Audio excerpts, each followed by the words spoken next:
There is a city beneath the city, not a theory. Not a ghost story passed around by locals looking for attention. A real physical standing city with storefronts, corridors, staircases, and doorways sealed under the streets of Seattle, Washington, where right now thousands of people are walking overhead without the faintest idea that they are treading on top of someone else's entire world. And what was found inside it, decades after it was locked away and forgotten, was never supposed to exist long enough to be discovered. This is that story. On the morning of June 6th, 1889, a man named John Back was alone in his cabinet-making shop on Front Street in downtown Seattle. He was heating a pot of glue over a small gas flame, a routine task, something he had done without incident hundreds of times before. The pot overheated, the glue boiled over, the flame caught the wood shavings scattered across the floor. Back tried to smother it with his hands. He couldn't. He ran for water. By the time he returned, the fire had already reached the turpentine barrel stored in the corner of the shop. That was the end of the cabinet shop. It was also, though nobody in Seattle knew it yet, the beginning of something that would change the physical shape of the city forever. Within minutes, the fire had jumped to the building next door. Then the one after that. Seattle in 1889 was a city built almost entirely from wood. Hastily constructed timber frames thrown up during a decade of reckless, gold rush-fueled growth. There were no fire breaks between buildings. The fire department was understaffed and undertrained. The water pressure in the hoses was so weak that streams barely reached the second floor of any structure. By nightfall, 25 full city blocks had been reduced to ash and rubble. Over $60 million in today's value, erased in a single afternoon. The entire commercial heart of Seattle, gone. Most accounts of this story stop here. Fire destroyed Seattle, Seattle rebuilt. Inspiring story of resilience, clean and complete. But that version leaves out almost everything that actually matters. What those accounts never properly explain is that Seattle, long before that Tuesday morning, was already broken in ways that no amount of routine maintenance was ever going to fix. The city had been built at tidal water level on the muddy edge of Elliott Bay, on ground that flooded with every heavy rain, that turned to swamp when the tide ran high, that backed raw sewage through the drainage system and into the basements and streets whenever the bay decided it did not feel like receiving it. Typhoid fever moved through the population with grim regularity. Horses pulling commercial wagons on the main streets sank knee-deep into mud on ordinary afternoons. Engineers had been warning the city leadership for years. The ground level was wrong, the drainage was wrong. The entire foundation of downtown Seattle was built on a mistake that was only going to get worse. The city did nothing. Nobody wanted to spend the money. Nobody wanted to absorb the disruption.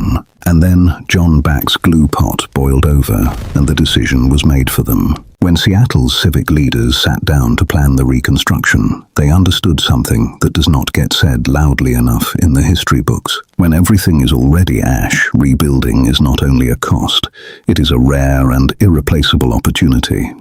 And they made a decision of such staggering physical ambition that it remains difficult to fully comprehend even today. They would not simply rebuild Seattle.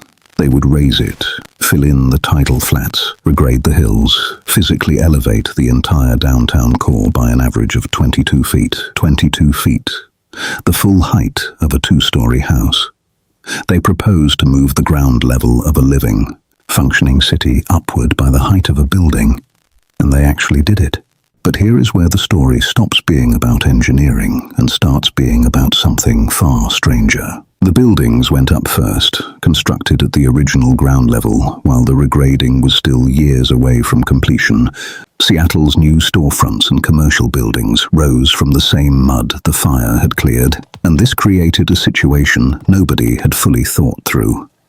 As the regrading progressed and the new elevated streets were built around these already standing structures, the buildings found their entrances at what was now technically below street grade. To walk into a shop, you descended a flight of stairs from the new sidewalk level. To cross the street, you used temporary wooden bridges laid over open muddy trenches where the old roads used to be. People fell into those trenches. Several died from the falls. Business owners raged, residents complained. The city absorbed their complaints and kept regrading. Then, when the elevated streets were finally paved and the new sidewalks sealed above the original ground level, something happened that no formal plan had ever accounted for. The old storefronts, the original first floors, the first generation sidewalks, they could not be demolished. They were structural. They were load-bearing foundations for buildings still standing and fully occupied on their upper floors. So Seattle did the only logical thing remaining. It built directly over them. New sidewalks were laid at the elevated street level, functioning as a ceiling over the old sidewalks below. The original first floors became basements. The original basements became sub-basements. The old street-level corridors became a network of underground passages running beneath the feet of the new city, connecting building to building through the sealed and lightless space between the old world and the new one built on top of it. For a brief period, this underground was actually used. Glass tiles were pressed into the new sidewalks overhead, sending pale geometric patterns of natural light down into the corridors below. Merchants stored goods there. People moved between buildings underground, avoiding the street entirely. For roughly 2 decades, Seattle quietly operated 2 layers simultaneously: a respectable surface city above and something considerably more complicated below. Then, in the early 1900s, the city condemned the underground and ordered it sealed. The official explanation was public health, a bubonic plague scare, rats, poor ventilation, disease risk. The entrances were bricked over, the passages were blocked, and Seattle's underground was officially declared closed, officially forgotten, and officially no longer anyone's concern. But the official explanation has always had a problem. It is too clean, too convenient, too perfectly timed, because Seattle in the 1890s was not simply a city recovering from a fire.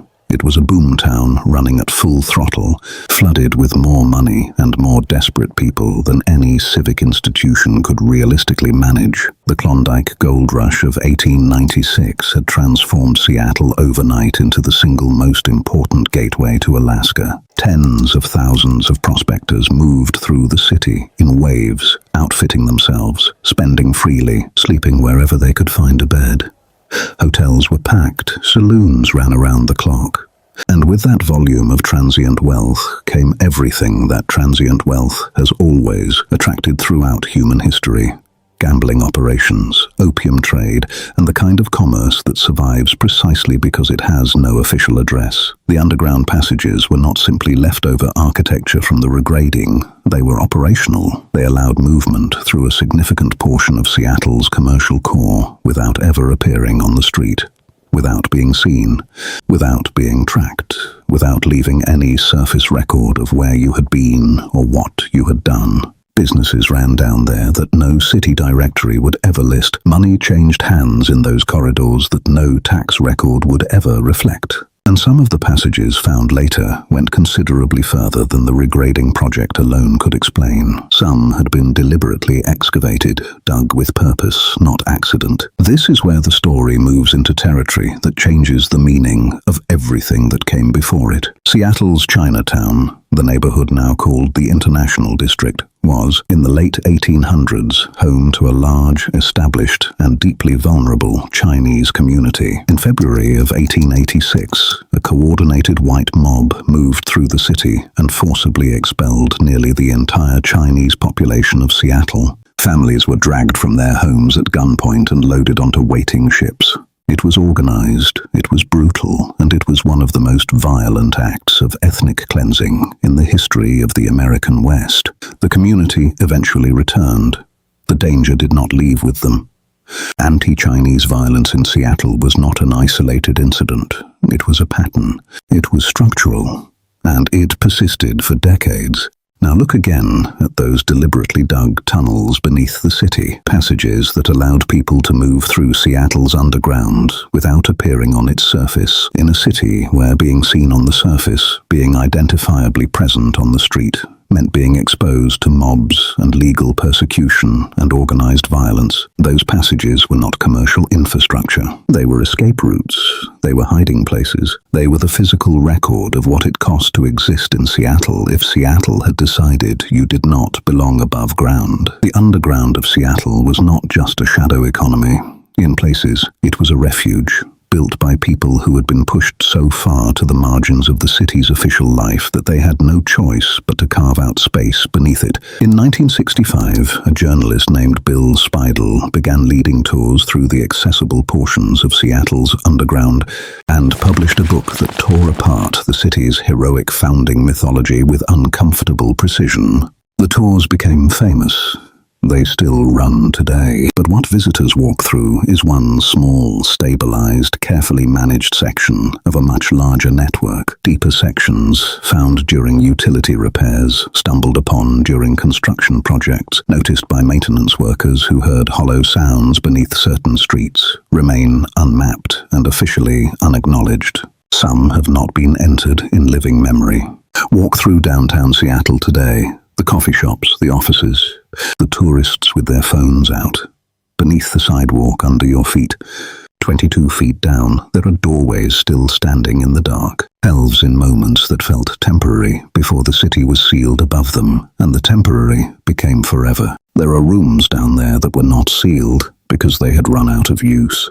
They were sealed because what they contained was too inconvenient, too layered, too true for the clean and forward-looking city being constructed directly above them. Seattle built its future on top of its past and called the past forgotten. The past did not forget.